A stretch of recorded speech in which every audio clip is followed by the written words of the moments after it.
এনবিএসটিসিতে নিয়োগ মামলায় হাইকোর্টের প্রশ্নের মুখে এবার সংস্থা। আদালতের নির্দেশের পরেও চাকরি হয়নি কেন? আপনাদের আচরণ খুব খারাপ, এবার জেলে পাঠাবো আপনাদের, পর্যবেক্ষণ প্রধান বিচারপতির।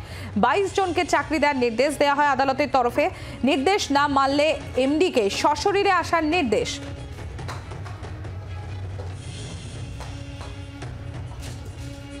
এনবিএসটিসিতে নিয়োগ মামলা হাইকোর্টের প্রশ্নের মুখে সংস্থা। আদালতের নির্দেশের পরেও চাকরি হয়নি কেন?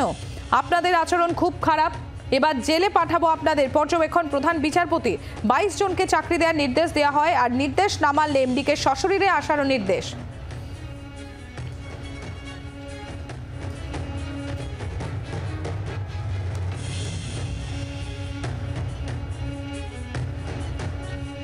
এনবিএসটিসিতে নিয়োগ মামলা হাইকোর্টের প্রশ্নের মুখে সংস্থা। আদালতের নির্দেশের পরেও চাকরি হয়নি কেন? আপনাদের আচরণ খুব খারাপ, এবার জেলে পাঠাবো আপনাদের, পর্যবেক্ষণ প্রধান বিচারপতির।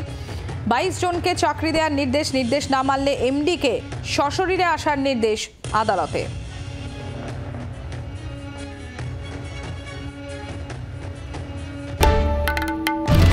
বাংলার আওয়াজ, বাঙালির আবেগ, জি 24 ঘন্টা।